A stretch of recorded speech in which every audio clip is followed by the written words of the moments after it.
No matter how much you love the game of football, if you try to play football on a rugby field, you are going to lose. If you try to play basketball on a badminton court, you are going to lose because you're playing the wrong game. Too often in this industry, we are playing the wrong game and don't realize it. And we need to know what the rules are that we're playing by, and most of us don't.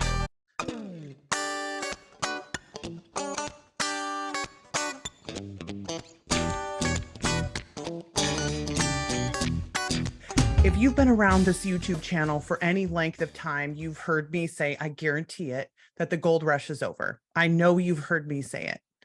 And that is going to be the topic of this video. So often, whenever we start discussing tactics and strategies for how to be successful as indie authors, most of the time you hear that you should try this, right? Just like you should, almost as though there is no assumptions being made, like this worked for me and therefore it should work for you. And again, if you've been around here, you know, we question those premises actively. This is not abnormal. But something that is harder to talk about are the assumptions that we are making at such a low level underneath everything else that we're doing, that they are guiding every single decision that we make. And these things are not things that we have control over most of the time. That's part of the problem, right? When I am playing a game, if I play basketball or football or something like that, then I know the rules when I step on the court. And I know them because I've learned them, and sometimes intentionally learned them from a camp or from a coach or from someone. And they have taught me how to be successful at this. And if you know anything about basketball, for instance, you know there are also rules sort of for each individual position on the court. Not that you have to play by like the rules of basketball or the rules you have to play, but the way that a forwards game will go is not the same as a way that a point guard's game will go. And I apologize for all the sportsing talk, but it's the easiest way to discuss this. You could also make gaming metaphors if you're into either video games or tabletop games or role-playing games, where if you play the wrong rules at the wrong table, you are going to lose by nature, but you don't always know that you've learned them. So when you first start playing a video game, for instance, you often have that little trial right at the beginning where they give you these easy tests to help you learn the skills that you're going to have to know in order to succeed at the game. So you might need to learn how to, I use the Buffy game as an example. You might need to learn how to stake and how to punch and how to jump and how to run and things like that. They give you all these little trials to go through before you actually start the game in order to know the rules or know how to use the controller. And so many of us are doing this in indie publishing. We are coming into the game of publishing, playing under a set of rules that really only existed for a very short amount of time. And any of you who were in publishing during the gold rush, which everybody defines that time period a little bit differently. I tend to say somewhere between 2009 and 2016, but I think it's possible that the gold rush actually lasted a little bit longer than that. I was at a group discussion with a couple of nonfiction people, and we were talking about this in 2019 or 18. And they were like, oh, no, I think the gold rush is still going. And when they gave me their reasons, I thought, okay, so there is still enough blue water that it is effectively the gold rush in certain places, right? But the rules of the gold rush were, as quickly as possible, make all of the content that you possibly can and get as much out there as possible, because the readers are looking, they are hungry. The publishing previous to 2009, unless you were sort of aggressively self-publishing, which some people were, but the rules previous to that and previous to us being able to get onto Amazon distribution and then the other platforms were that you had to go out and find your own audience, because the publishers had a hold on how fast books were coming out and how much content was in the market. And then once the rules changed, then all of us who were in publishing at the time had to get to know the new rules, right? So we became the people who were discovering all of the rules in that time period. So let's just say that it lasted for 10 years. And I think that's a long estimate. I think it ended faster than that, but let's just assume generously that it lasted until 2019.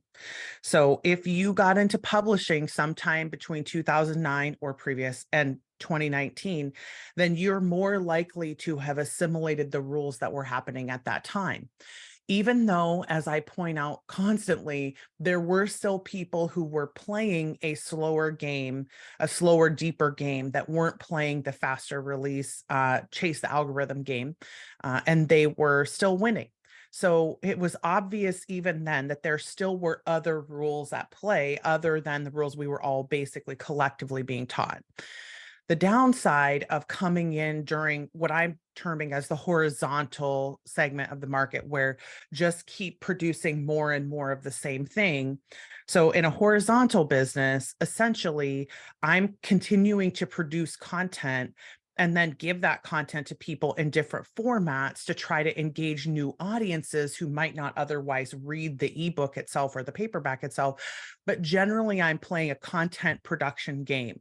Let's get the content out as quickly as we can. Again, even if you're not able to get it out like once a month or something, you're still aiming for as fast as possible. Those are the rules of Gold Rush, because the Gold Rush was all about get the content out there because the readers were still hungry. There was still blue water. There was still a ton of openness in the market. Once the market gets saturated, which again, I think happened a lot earlier, and this is based on a lot of different factors that if you ever see me at a conference sometime, we can nerd out about this. If you want to correct me in the comments, we can nerd out about this in the comments. I'm fine, but I'm making some assumptions no matter what, whether it was 15, 16, 17, 18, 19, it doesn't matter. It's over now for sure. Like it is so saturated now that it is impossible to get good, consistent discovery because everyone is trying to get good, consistent discovery, especially by playing, again, the horizontal game where we're just putting out more and more and more content. So that's the rule, though, of the Gold Rush, is that if you put the content out and it is enough of what the readers want, that you're going to be able to build more and more on top of that, especially if you're able to consistently produce the same type of thing over and over, right? And that's where kind of the stay in your lane comes from. So all of this stuff is all Gold Rush mentality. The rules of the Gold Rush are show up and make sales. Discoverability was the main watchword for so long because as it started to get more and more full, like it clearly wasn't early days of the Gold Rush anymore, but as it started to get more and more full, then the goal became, okay, I need to keep the people that I have. But we still haven't fully assimilated to what it means that the industry is full. And essentially, we are trying to walk onto a basketball court and play badminton, or we're trying to walk onto a rugby field and play American rules football. And we are struggling to do that. And we're going to struggle even more as the saturation point gets higher and higher. Because this is the thing, when we talk about the ability to produce books very quickly, there are already people doing that. There are already people who are producing, and I'm not talking writers who are writing their own books like one a month or something like that. I'm talking people producing a book a day, 5 books a day, things like that. Like that's already happening. We don't have to worry about things getting more saturated. They're already saturated. They've been saturated for years. This is the rule that we have to learn how to play the human game, the game that only I can play. And what this means is, and I know this is going to be stressful for some of you to hear, because if any of us are dominant and relator in the Clifton Strengths metric, if any of us are introverted, if we struggle with marketing and things like that, like we have this sense that I can't do that. I can't play that game in that way. So when Becca starts to talk about playing the human game, and doing things that only humans can do, we make some assumptions. And I want us to hold back on those assumptions for a second, because what I am not saying is that everybody has to become George R.R. Martin, right? Or have some giant platform, Brandon Sanderson, or, Nora or something. I'm not saying everyone has to become a giant vertical brand in that way. But what I am saying is that the content production game is already saturated. The rules of that game are already being won either by people who can produce content very quickly or by something else, whatever it is that's producing content quickly. And it really doesn't matter what it is, because it's been happening since as long as I can remember, as soon as people realized there was money in this industry. So I'm not any more worried now than I was 5 years ago, because I know that what we have to do is play the human game. We have to build vertical platforms and not horizontal platforms. And we're going to talk more about this in our Publish Better Faster conference, which that's kind of going to be the theme of the conference this year, is building vertical platforms and not horizontal platforms. And what I don't mean is that I don't expect you to do anything that you're not capable of doing. Like, I don't think that there's some rule that everybody has to have 15 stores and do 75 direct sale platforms and run, these big programs and all this to do that. There's a way for each individual person to run a more vertical business, being wired exactly the way that they are and being able to do things, generally speaking. Obviously, not everyone can do things that make them comfortable at all times, but generally speaking, that make them comfortable. So here's what I want you to think about. If you release the fear that somehow the game changing makes you incapable of playing it, there is a way, I promise you, there is a way that everyone could potentially succeed at this game. Not everyone will. Again, we talk about this all the time. Most books don't sell. Everyone won't succeed at this, but it doesn't mean that any one particular person can't. There's literally no reason for you to believe that you can't. Because I could sit with you for 45 minutes. One of our coaches could sit with you for 45, but sometimes 10, 15 minutes, and be able to help you come up with some strategies that will help you do this. And we're happy to answer questions in the comments. Obviously, we do regular public live coaching every month for free on our Crowdcast. I'm here talking every week. We have a Patreon. We have a Publish Better Faster conference. Like, there are so many things that we have available, but we are also not the only people talking about this. And I think this is important. I already hear people doing it. Everybody who's high futuristic in this industry, and you will know who they are because you will either have heard them talk at workshops or you will hear them on podcasts. Everybody who's high futuristic knows that this is what's coming. And we're all trying to help everyone be prepared for when the transition is done, right? If you put it in terms of like bubbles and things, which I think is dangerous because the market isn't going away. It's just that the amount of people saturating in and the amount of content saturating in does mean that it isn't the same game that we've been playing, right? Like, the rules have changed because, again, the metaphor we use is blue water versus red water. In blue water, there is a lot of food, but no sharks. That's Gold Rush. Red water, the sharks are eating all of the food. There's very little food for people who aren't that aggressive, but there is still food. There is still open market. There is still possibility for new people to succeed. There is still a ton of ability to sell. There is still ability to build vertical business, to advertise. There's still a discovery. There's still ability for all these things. It's just not the same game that it used to be.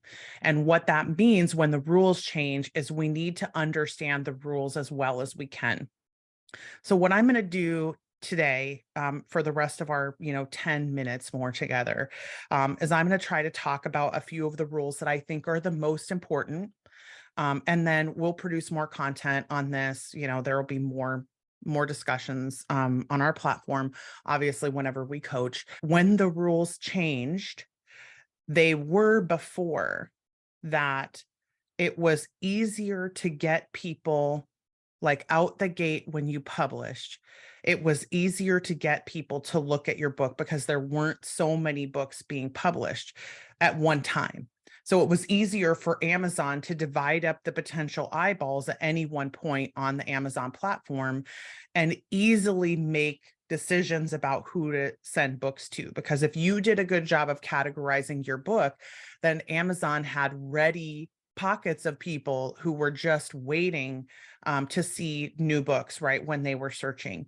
Now, because of the level of saturation, both of content publishing, like publishing books, and also the saturation on literally every social media platform, every single social media platform, that means that stand out and be memorable is the new set of rules. And those two things, I think, that's why I say I think everyone can play this game effectively, potentially. Not everyone will, but I think there is potential for everyone to be able to play this game because there are things that you do better than you do anything else. There are ways that you speak to readers, or ways that you create content, or ways that you are as a person, or ways that you want to influence or impact people, that make you different and better than other people that the readers might be reading. Not different and better on like an equality scale. That's not what I mean. And I don't necessarily even mean more talented. I just mean that people are so different. And the way we see the proliferation of genres and platforms and things today, we know that that difference matters. And the more niche you can get, it not niche in terms of don't write for the broad market, but niche in terms of who am I writing for? Who is going to like this book? What makes this book different than every other book? And again, those of you who are stressing out about this, it isn't about you knowing it. It's about you being able to listen when your readers talk about it and capitalize on that and knowing how to get that information out of them. Because I do think that's one of the most important things you can be doing is asking your readers, especially if you have super fans, about how they would communicate with someone else. How would they talk about your books with their friends? And then asking them if you can use that language to be able to either do marketing or to attract new readers. The second thing I think we have to do is we have to be much more creative about the ways that we find new readers and the ways that we do discovery, because when everything is saturated and everyone is trying to play the same game, especially when they're playing the wrong game, but when everyone is trying to play the same game, that means that the competition is a lot bigger and that you have to be better at it. And those of you who are high competition who are watching this should excite you beyond all level of excitement, because as the industry gets more and more saturated, competition gets more and more excited about being dominant. And those of you who are drafters in the right to market continuum, which again, we're going to talk about in later videos again. But when you have that competitive drive, then it means that you're more likely to enjoy the process of figuring out how to dominate the game. And this should be a fun exercise for you. But for those of you who are not hyper competitive and you don't want to play a game of any kind and you don't want to be competitive, you do not have to. There is so much evidence in this industry that those of us who are more wired to follow our intuition need to just follow the intuition. And if you haven't yet listened to the talk that I did with Joanna Penn on her podcast about being an intuitive writer, you need to go listen to that if you are intuitive at all. That is such an important message for us to hear. But the rules of stand out and be memorable are, again, you don't have to do it intentionally, but you do have to think more about the vertical business rather than the horizontal. And the vertical business means the book isn't the only way for you to be a part of my community. The book isn't the only thing. And this might require some of us to be more creative about how we engage readers in things other than just the book. It might mean that we have to create other experiences. It might mean that we have to And again, if you're feeling stressed out by this, some of us are just going to continue to play the horizontal game and it will be fine. It's not like no one is going to be able to survive in content production just because the market is saturated. We still see people surviving in content production, but it does tend to be either the not one hit wonder, but the person who comes in and takes over a genre of interest or the trend that comes in, right? Or it tends to be the person who is established in the market and has been doing something for a while. So the newer of a writer you are, the newer of a platform you are, the more important it is to learn how to build some kind of structure around what you're doing and some kind of way to keep readers inside of your experience, inside of your funnel, inside of the vertical business. And like I said, we'll talk more about this in subsequent QuitCast. I just wanted to do a sort of kickoff of this discussion, because as we start to look at all of the things that we have to solve about our writing, which we do a lot of on here with the stuck list and things like that, and then we talk about all the things we have to solve with our marketing, we have to know that the general principle that underlies the industry right now is not speed anymore. Speed is going to be only one factor of success. People who are publishing a book a month are still doing fine. People who are publishing quick and maybe quicker than that even are still doing fine. It's not that you can't still play a speed game.